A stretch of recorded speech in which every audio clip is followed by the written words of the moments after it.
Banyak TKI pulang panik sampai mereka gagal daftar IMEI gara-gara hal ini.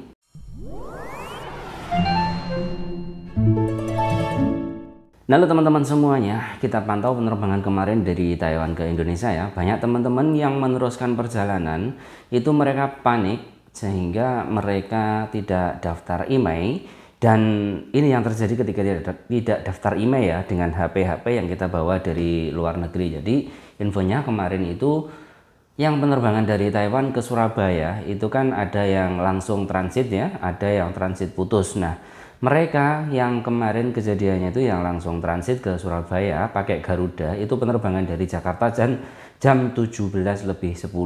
Dia yang dari Jakarta di Taiwan itu biasanya sampai ambil bagasi itu 2:30 sampai jam 3 itu udah selesai, kemudian dia ngisi ECD, kemudian lanjut IMEI ya. Nah, kemarin itu panik, banyak yang panik, nanti nggak keburu, langsung dia check in di Garuda. Nah, alhasil dia sampai di Surabaya, kan turunnya di Terminal 1, kalau internasional di Terminal 2. Nah, di Terminal 1 itu kan tidak ada bea cukai, KKP-nya tidak ada, tutup kan malam hari. Akhirnya ya banyak yang semalam itu turun di Surabaya, tidak bisa daftar IMEI dan pulang mereka, gimana nih HP saya nggak ada, belum daftar IMEI dan sebagainya. Nah, ini yang terjadi ya. Jadi buat teman-teman semuanya, ini perhatian penting banget yang dari Taiwan ke Jakarta kemudian meneruskan penerbangan yang jamnya 17, lebih 10, lebih 20, lebih 30 itu aman untuk daftar IMEI di Jakarta ya. Jadi untuk teman-teman tidak usah keburu-buru. Contoh, jika kalian terbang menggunakan Citylink di jam 17:10 ataupun di Garuda di 17:10, maka kalian akan aman untuk mendaftar IMEI, mengurus apapun di sana sebelum kalian masuk ke Terminal 3 domestiknya. Karena deket banget ya, Terminal 3 internasional dengan domestik itu kan deket. Jadi daftarkan semuanya, jangan sampai ada yang ketinggalan ya. Kalau di ECD kan e-Custom Declaration itu sudah kalian daftarkan IMEI-nya, kalian pastikan tanyakan ke petugas, ini harus saya daftar ulang IMEI apa tidak itu. Kalau biasanya sih tidak, kalau sudah ditulis IMEI-nya di ECD ya sudah, biasanya bisa. Tapi tanyakan dulu ke petugas, barangkali nanti ada beberapa yang harus daftar ulang IMEI-nya di khusus lembaran IMEI-nya. Itu masih cukup waktunya, jangankan yang di Citylink ataupun di Garuda. Untuk teman-teman yang terbang pakai Lion Air, Batik Air itu kan ada yang jam 17:10 itu masih aman, kecuali yang terbang di jam 16:10 itu sudah tidak bisa ya. Contohnya penerbangan ke Lampung itu susah banget, kecuali ada Garuda di jam 15:40 itu masih nutut, tapi kalau daftar IMEI juga nggak bisa ya.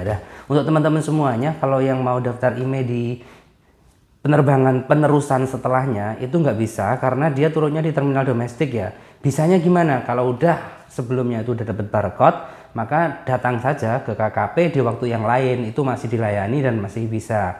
Itu pertama ya, solusi pertama, datang ke sana, kita kasih barcode-nya, kalau IMEI-nya, kalau sinyalnya belum keluar, itu insya Allah bisa nanti di KKP-nya. Tapi kalau langsung turun di bandara nggak bisa karena di terminal internasional, bukan di domestik ya untuk daftar IMEI itu. Nah, dan di Surabaya juga kalau malam tutup itu sayangnya. Nah, kemudian ada cara lain ya buat teman-teman semuanya yang bawa HP dari luar negeri itu, kalau kartunya itu sudah dipakai lama di HP itu, contohnya kita punya kartu Indonesia, itu kita udah dipakai lama di HP itu, jadi waktu menyalakan pertama kali di Indonesia itu kartu harus ada di dalam HP.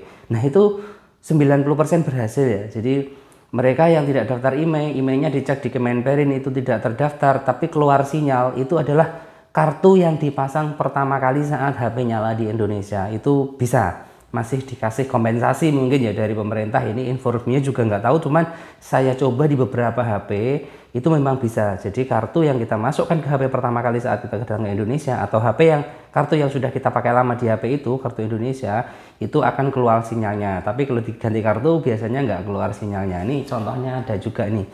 Ini juga kalau HP ini kita ganti kartu itu tidak keluar sinyalnya, tapi kalau kartu pertama kali yang kita pakai di HP ini itu sinyalnya normal. Nah, seperti itu buat teman-teman, mungkin ini info ya. Jadi untuk teman-teman semuanya yang pulang lewat Jakarta terus kemudian meneruskan penerbangan dan penerbangannya jam 15 lebih, jangan lupa untuk mengurus IMEI, dan di dalam ECD sekalian daftar IMEI, nanti insya Allah udah tercover ya. Tapi untuk lebih jelasnya tetap tanya petugas saat scan di ECD itu, ini IMEI-nya harus scan ulang apa tidak, itu harus dilakukan ya. So, jangan panik semuanya. Kalau memang terlambat di Jakarta nggak bisa daftar IMEI, kemudian di penerbangan seterusnya seperti Surabaya, Jogja dan lainnya tidak bisa daftar IMEI, lain hari datang ke Bea Cukai, kemudian atau KKP Bea Cukai ya, kemudian sodorkan itunya barcode-nya, kasih ke petugas mereka kalau ini kemarin tidak sempat daftar IMEI tapi sudah daftar, penerbangannya sudah ada, yang penting ada nomor penerbangan, ada nomor paspor dan sebagainya, itu pasti bisa. Tapi kalau tidak bisa ya sudah, nikmati saja HP tanpa sinyal gitu ya. Oke, sekian dulu informasi kali ini, semoga bermanfaat buat teman-teman.